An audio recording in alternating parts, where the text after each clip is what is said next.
Perfect. So, hello everyone.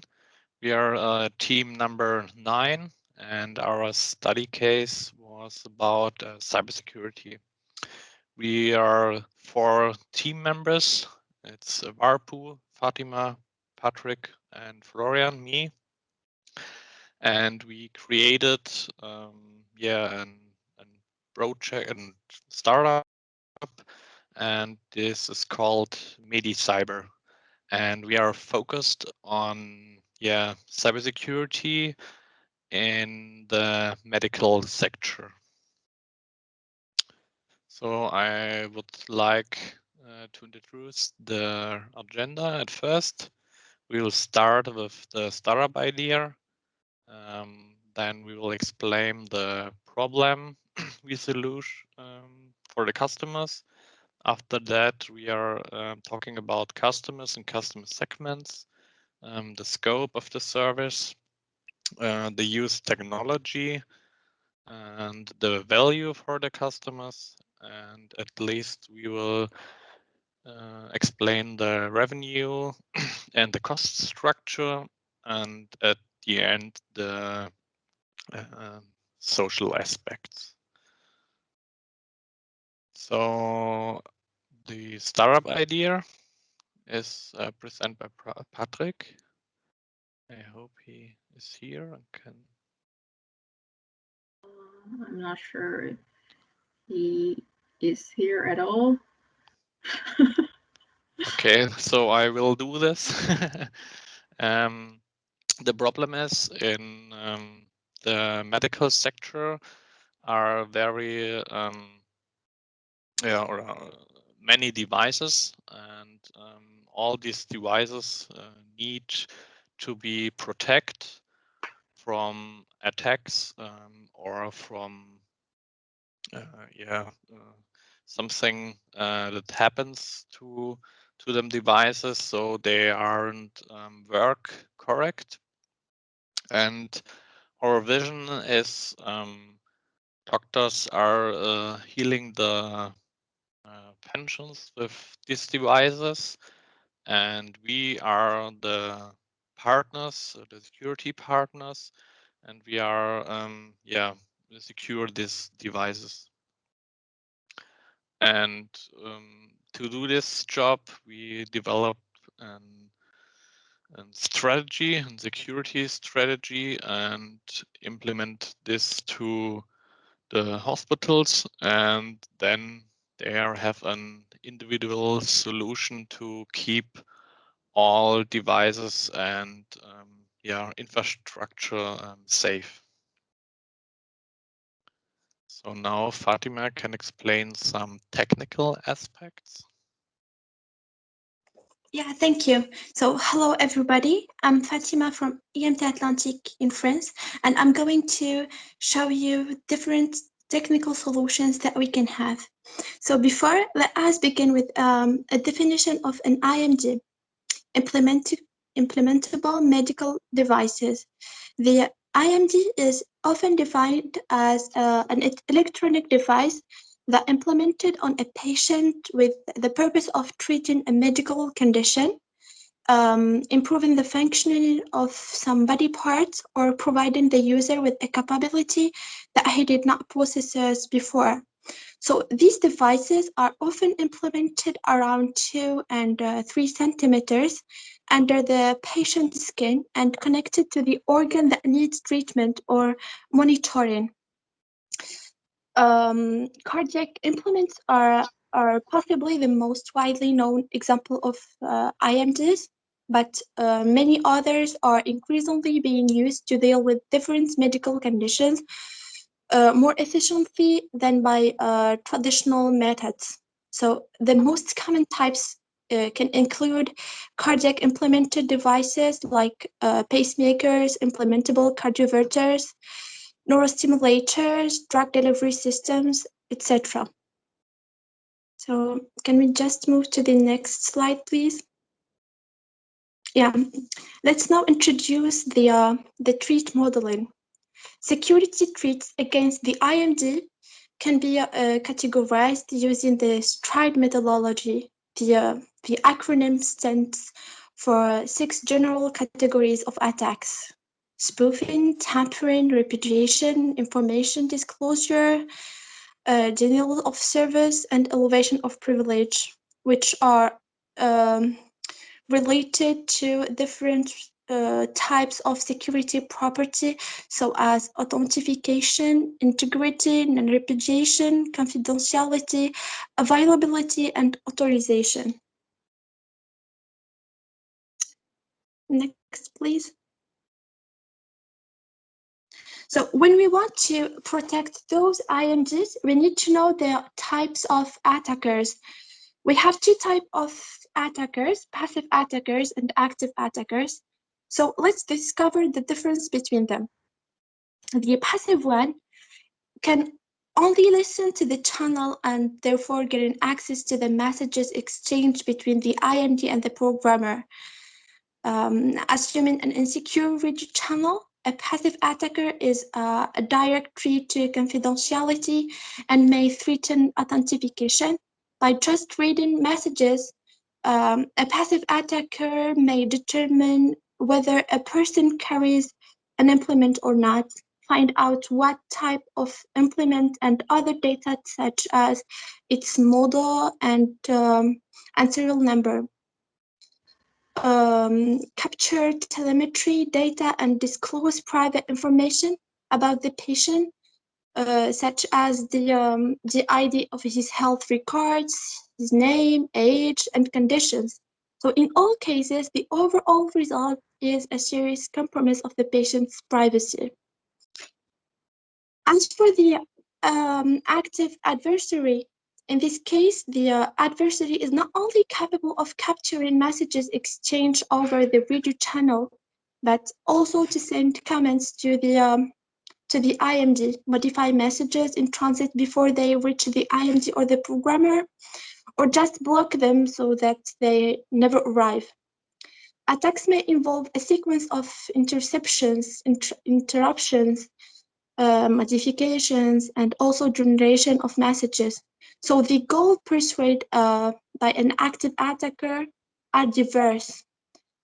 He could indiscriminately request information from the IMD with the purpose of draining its battery. He could also attempt to modify the configuration of the device, disable therapies, or even induce a shock state to the patient. So can we move to the next, please? Yeah.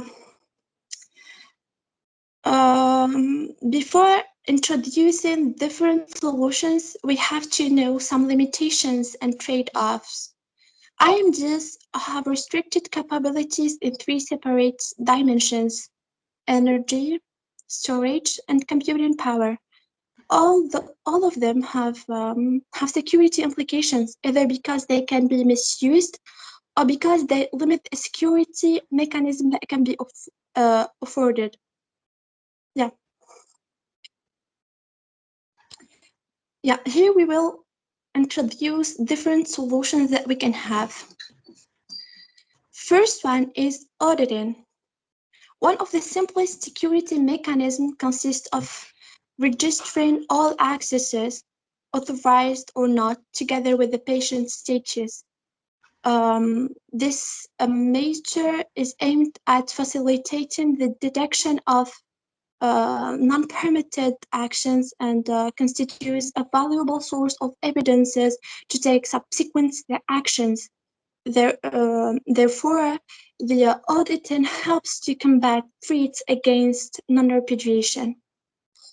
The second solution is related to cryptographic measures.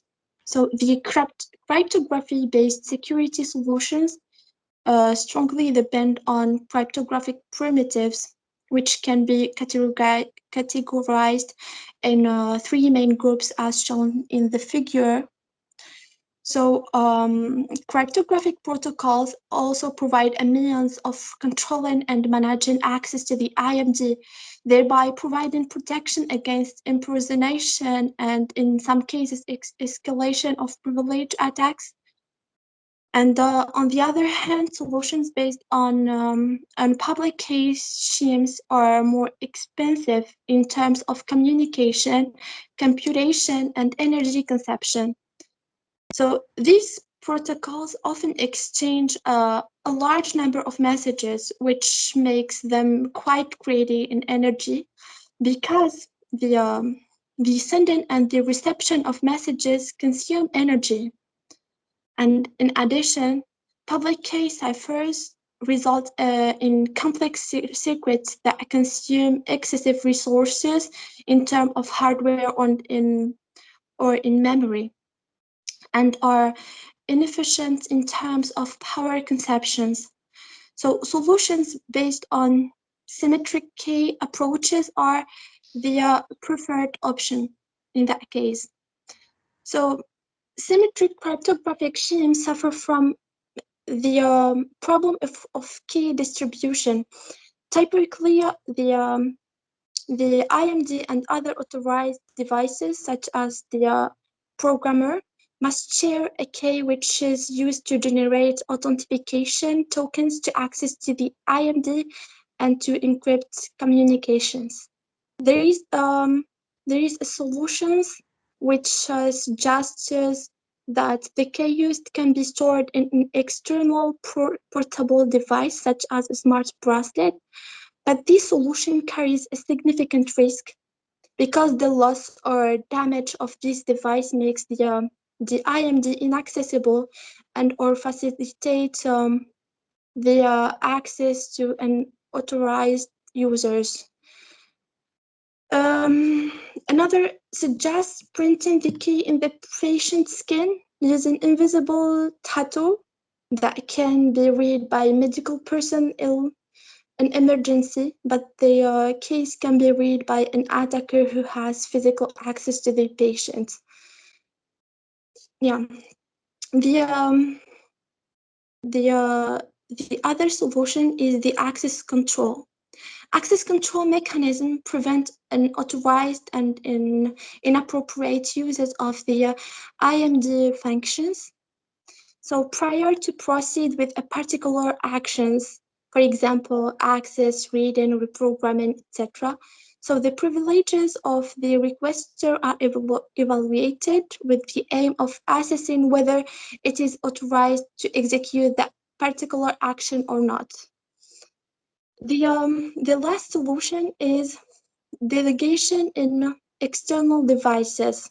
So some authors have suggested to make use of an external device to control access to the IMD. Such devices would not be implemented in the patient's body, and parts or all of the security functions would be dedicated to them. So this presents several benefits. On the one hand, the IMD would save battery life since security-related computations are performed externally. On the other hand, a single device can integrate a number of security capabilities such as auditing, key management, authentication, and access control. Yeah, so given the tensions between the various security objectives and the solution proposed, it is not clear which would be the optimal choice, but the question still remains an open problem. Yeah, thank you, and that's all for me. Hello, everyone. I'm Varpu Poikkimäki from Seinäjoki, Finland. Our business is business to business, and the main target group is the hospitals and clinics, and especially the ones which use the IoT sensors, devices connected to the internet. And of course, we will work with other hospitals that have developed networks. And how we market our thing to them is with direct marketing. Sales manager gives sales instructions, introductions, and then we would join trade fairs, and then obviously there's platforms like LinkedIn, so we could use that. And of course we have a website, because if there's no website, does the business exist? So those are what we would use. And next slide, please. So how would we add value for the customer? Obviously, there's ongoing support 24/7 and a help desk. Our quality of service and specialist is top in the game. We are always gonna like educate our specialist and everything that they can like respond to every threat. I mean, obviously the attackers and such are always developing new ideas to how to attack, so it's very important to keep up in the game. And obviously our goal is to create sense of true safety and trust, and that we can do with like great communication, because if there's a problem, we need to know about it, and so that we can like work on with it. And then we do regular testing, obviously, and feedback. And of course, the communication is really crucial, as those are the ways that we can get better and safer. Next slide. And yeah, thank you, Vapu.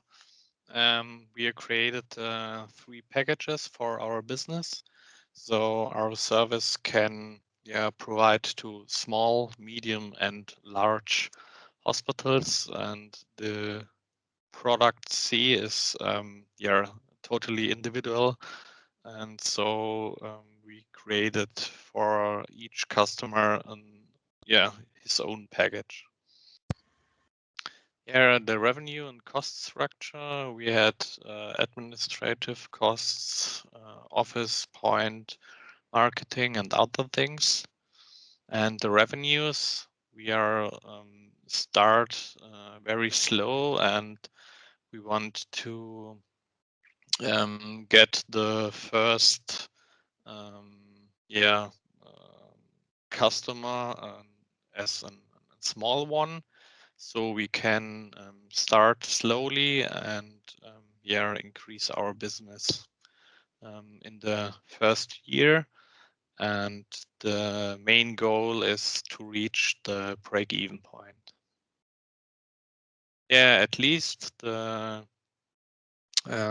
social and sustainable aspects.